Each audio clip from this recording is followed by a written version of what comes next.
Hello students. अब हम start करते हैं new chapter exponent and radicals.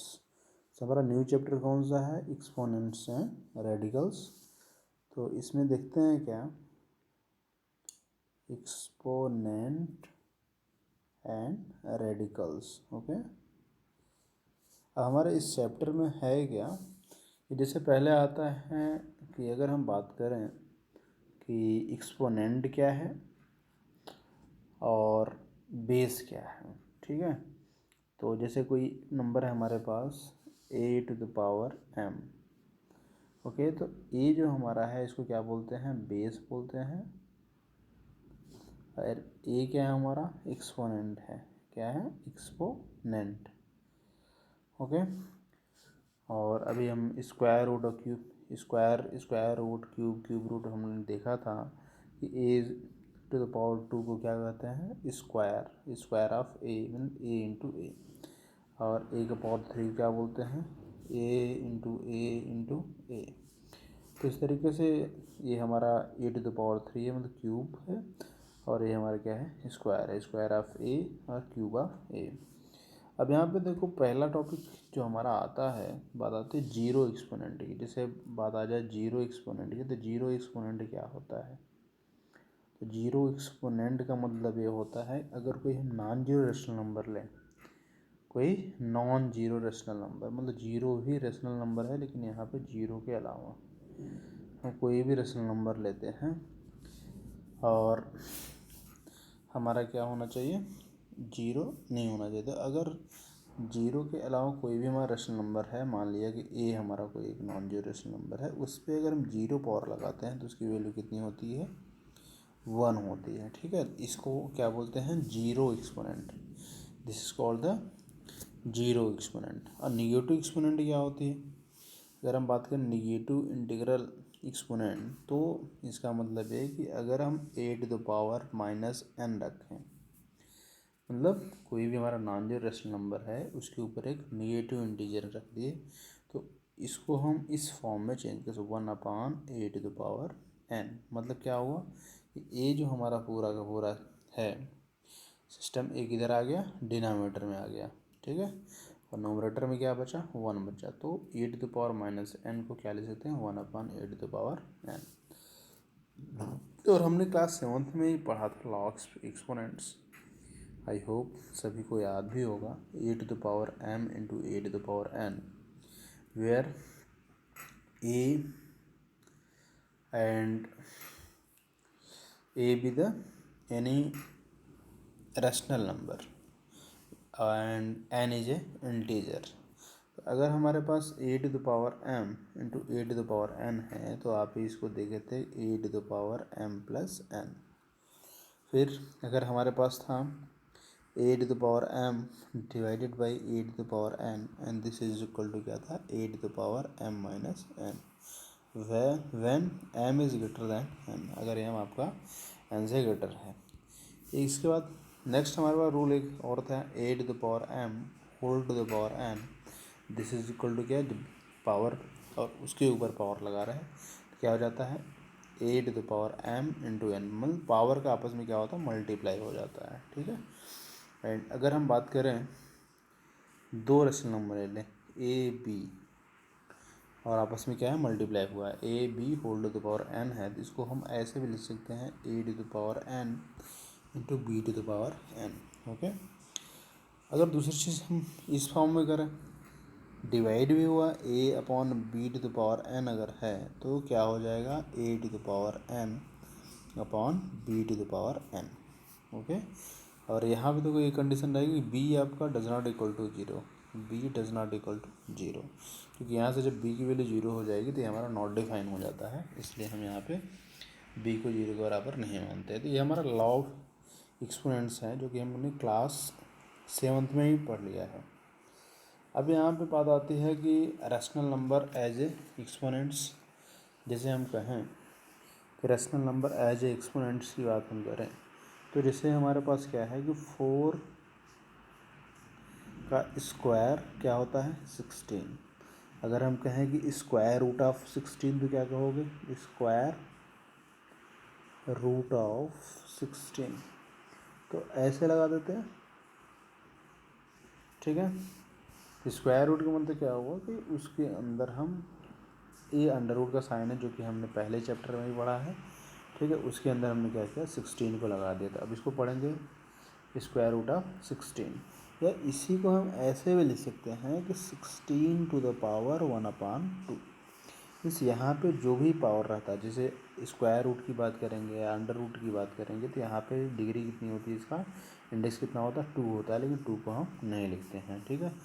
यहाँ पे जो भी रहता है वो अगर इसको पावर के फॉर्म में ब्रेक करते हैं तो क्या होता है, रिवर्स हो जाता है, मतलब 1/2 करके हो जाता है। जैसे हम कहें क्यूब रूट ऑफ 64, तो 64 को हम या तो ऐसे लिखें, रेडिकल साइन लगा दें, जो इसका नाम में होता है ना, ये सिंबल को क्या बोलते हैं, इस वाले सिंबल को हम रेडिकल साइन बोलते हैं, ठीक है। जैसे कि क्यूब रूट है तो ये क्या हमारा रेडिकल साइन है। तो अब यहाँ पे बताओ, क्यूब रूट ऑफ 64 को लिख सकते हैं क्या, 64 होल टू द पावर 1/3, क्योंकि यहाँ पे डिग्री कितनी, इसका इंडेक्स कितना है, 3 है, तो इसको हम क्या लिख सकते हैं, 64 टू द पावर 1/3। अब अगर हम बात करें कि क्यूब रूट कैसे निकाल लेंगे हम 64 का, तो देखो 64 का क्यूब रूट अगर निकालना है तो 64 होल टू द पावर 1/3 हमने लिख दिया। अब 64 का अगर प्राइम फैक्टराइजेशन करते हैं या हम इसको फैक्टर के फॉर्म में करें, तो 4 इंटू 4 इंटू 4 इंटू 4 ये होता है 64। अब 4 इंटू 4 इंटू 4 क्या लिख सकते हो, दिस इज इक्वल टू 4 के पावर 3। अब होल के पावर कितना है, 1/3 है। अभी हम जस्ट देखें कि a to the power m और whole to the power n अगर है तो आपस में क्या होता है, पावर मल्टीप्लाई हो जाता है, A to the power m into n। वैसे यहाँ पे जब करेंगे हम तो ए का 4 का पावर क्या है, 3 है। अब 3 इंटू 1/3 कर दिया, तो 3 से 3 कट गया, तो फाइनली हमारा क्या आंसर कितना है, 4 आया।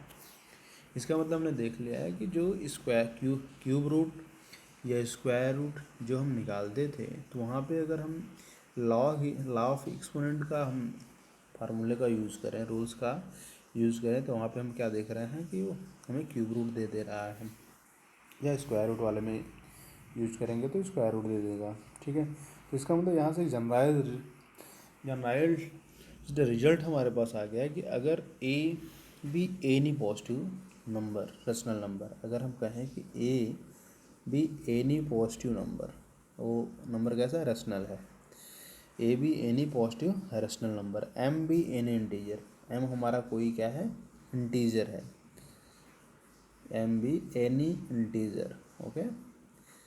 अगर एम हमारा कोई इंटीजर है, n be natural number, n हमारा क्या नेचुरल नंबर, मतलब क्या है, पॉजिटिव है, एन नेचुरल नंबर है, ओके। तो यहाँ से एक रिजल्ट हमारे पास आता है कि ए की पावर अगर m बाई एन है, ओके, ए की पावर अगर m बाई एन है, तो ये जो वैल्यू होगा इसको हम ऐसे भी लिख सकते हैं, ए का पावर n होल का पावर क्या हो जाएगा, 1/n, क्योंकि जब इसको मल्टीप्लाई करोगे तो यही मिलेगा, मल्टीप्लाई करोगे तो क्या मिलेगा, m इंटू 1/n मतलब m बाई एन। अब इसी को देखो, हमने क्या बताया था कि जो भी यहाँ पे पावर होता है, ठीक है, ये जो 1/n है, अगर हम इसको रेडिकल्स के फॉर्म में करेंगे तो अंडर रूट लगाएंगे, पावर यहाँ पे कितना लगा देंगे, क्योंकि 1/n है, तो जब हम उसके रेडिकल्स वाले साइन में करेंगे तो n कहाँ जाएगा, यहाँ पे आ जाएगा, और ए टू द पावर m हमारा यहीं पर रहेगा। तो इस तरीके से हम इसको हम इस फॉर्मेट में लिख सकते हैं, या इसको इस फॉर्मेट में लिख सकते हैं जैसी हमें ज़रूरत होगी। तो अब यहाँ से इस साइन से आपको ये चीज़ क्लियर हो जाना चाहिए कि जो हमारा अंडर रूट के अंदर है, जो हमारा अंडर रूट के अंदर चीज़ लिखा है, जैसे ए टू द पावर m, तो इस चीज़ को हम क्या बोलते हैं, रेडिकैंड, क्या बोलते हैं, रेडिकैंड, ये हमारा रेडिकैंड कहलाता है, ठीक है। और ये जो हमारा साइन लग रहा है, ये पूरा का पूरा चीज़ क्या कहलाता है, इसको बोलते हैं रेडिकल, क्या बोलते हैं, रेडिकल। ये हमारा पूरा जो जिसको हमने सर्कल में किया है, ये कहलाता है क्या, रेडिकल, ये है रेडिकल। और ये जो साइन है हमारा, ये जो साइन है इसका नाम क्या होता है, रेडिकल साइन, क्या कहलाता है, radical sign, okay. I hope यहाँ तक आपको क्लियर हो गया होगा। अब हम चलते हैं एक्सरसाइज। अब हम एक्सरसाइज देख लें। तो हमारा वर्कशीट 1 यहाँ पे दिया है। वर्कशीट 1 का पहला क्वेश्चन है express each of the following in exponential form. जैसे पहला क्वेश्चन दिया है एक्सपोनेंशियल फॉर्म में उसको ब्रेक करना है, एक्सप्रेस करना है। तो हमारे पास क्या दिया है यहाँ पे, 5th root of under root 35, ठीक है, 5th रूट ऑफ 35। तो इसको एक्सपोनेंशियल फॉर्म में चेंज करने के लिए क्या हो जाएगा कि 35 आपका वैसे ही रहेगा। अब होल का पावर लगा दिए, और ये जो पावर है यहाँ पे जो इंडेक्स होता है क्या होगा, इसका रेसिप्रोकल होगा 1/5। ये इसका एक्सपोनेंशियल फॉर्म हो गया, ठीक है।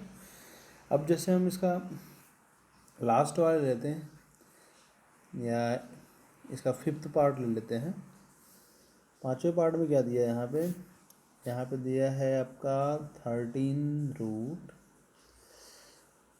111 टू द पावर 3। अब यहाँ पे देखो, इसको भी एक्सपोनेंशियल फॉर्म में करना है। तो 111 to the power 3 whole to the power कितना हो जाएगा, ये पावर क्या होगा, रिवर्स हो जाएगा 1/13। अब देखो यहाँ पे 1/13, अब ये पावर आपस में क्या होंगे, मल्टीप्लाई हो जाएंगे, ठीक है। तो 111 टू द पावर 3 इंटू 1/13। अब 3 इंटू 1/13 लिख सकते हो, 111 टू द पावर 3/13। ये हमारा राइट आंसर हो गया। ओके, अब ऐसे ही हम इसको लास्ट वाले पार्ट भी कर लेंगे। लास्ट वाला पार्ट अगर हम करना चाहें तो इसको हम ऐसे कर लेंगे, ठीक है। यहाँ देखो क्या दिया है, 7th रूट, अंदर दिया है हमारा 15 अपॉन कितना दिया है, 341, और कितना है -3। देखो इसको भी हम सिंपल तरीके से कर सकते हैं ऐसे, 15/341 होल टू द पावर -3, फिर इसके ऊपर पावर लगा दें 1/7। अब ये पावर आपस में मल्टीप्लाई हो जाएगा, ठीक है। तो पावर जब मल्टीप्लाई हो जाएगा तो कितना हो जाएगा हमारा, 15/341 टू द पावर -3/7। इसको और भी तरीके से हम सिंप्लीफाई कर सकते हैं, क्योंकि अगर हम चाहें, अगर ये हमारा परफेक्ट स्क्वायर में है तो इसको भी ले लेते हैं, और ये तो है नहीं, ठीक है। तो या तो इसको आप पॉजिटिव बना लो, या तो नेगेटिव में भी है, फिर भी कोई दिक्कत नहीं है, ये भी आपका सही माना जाएगा। इसको और सिंप्लीफाई करके भी हम आंसर कर सकते हैं, बट ये भी सही। अब नेक्स्ट हमारा क्या दिया है, express each of the following as radicals. अब यहाँ पे देखो सेकंड क्वेश्चन हमारा क्या है, सेकंड वाला क्वेश्चन जो है हमारा रेडिकल्स में बोल रहा है करने के लिए। ओके, सेकंड में रेडिकल्स में, जैसे यहाँ पे दिया है क्वेश्चन नंबर सेकंड का, express each of the following as radicals. तो यहाँ पे देखो 21 टू द पावर कितना हमारा 1/8 है, ठीक है। रेडिकल्स में करना है तो ए साइन लगा दो, यहाँ पावर कितना लगा दो, 8 लगा दो, और अंदर 21 बस रेडिकल्स में बन गया। ओके, नेक्स्ट देखते हैं question number 3, express each of the following with positive exponent. हमें पॉजिटिव एक्सपोनेंट में चेंज करना है। एक्स पावर -1/2 है, इसको पॉजिटिव एक्सपोनेंट में चेंज करोगे तो क्या हो जाएगा, 1/x पावर 1/2। तो इसको क्या किए हम, जैसे a to the power -m है तो इसका पॉजिटिव एक्सपोनेंट क्या होता है, 1/a to the power m। मतलब a क्या वो ऊपर से नीचे चला आया, मतलब नेगेटिव से पॉजिटिव करने के लिए क्या होता है, न्यूमरेटर से वो डिनोमिनेटर में चला जाएगा, ठीक है। तो पावर क्या होता है, नेगेटिव है तो नीचे आ जाएगा तो पॉजिटिव बन जाएगा। नेक्स्ट हम देखते हैं हमारे पास क्या दिया है, 7 इसका थर्ड पार्ट देखो, 7/x टू द पावर -5/6। अब देखो ये पॉजिटिव नेगेटिव है, मैं पॉजिटिव बना, ये पूरा किधर चला जाएगा, ऊपर चला जाएगा। 7 जैसे है वैसा ही रहेगा, 7 into x to the power 5/6। ध्यान रहे ए जो हमारा पावर होता है ना, ये अगर ये जब जाएगा तो ऊपर पूरा का पूरा टर्म जाएगा, ऐसा नहीं कि सिर्फ पावर ऊपर चला जाए और यक्स यहीं रह जाए। जब भी आता है तो ये पूरा एक टर्म है, ये न्यूमरेटर से डिनोमिनेटर से न्यूमरेटर में जाएगा तो साइन क्या होगा, ये पॉजिटिव बन जाएगा, और अगर ऊपर से नीचे आएगा तो क्या होगा, निगेटिव बन जाएगा। तो हमें पॉजिटिव एक्सपोनेंट चाहिए, तो 7 तो अपने जगह पे रहा। ये एक्स वाला टर्म ऊपर गया तो कितना हो गया, x⁵ नेक्स्ट हमारा यहाँ पे दिया है फोर्थ वाला पार्ट दिया है x⁻³ होल का पावर क्या दिया है 4। क्या हो जाएगा x⁻12 मल्टीप्लाई चूँकि पावर का हो जाएगा, ये हम जानते हैं a⁻m होल का पावर n क्या होता है a⁻m इंटू n होता है। मल्टीप्लाई कर, अब चूँकि निगेटिव एक्सपोनेंट में है तो इसको क्या करेंगे 1/, नीचे आ जाएगा, ये डिनोमिनेटर में आएगा तो x कितना हो जाएगा 1/x⁻12। इस तरीके से हमारा वर्कशीट 1 ये कंप्लीट हुआ।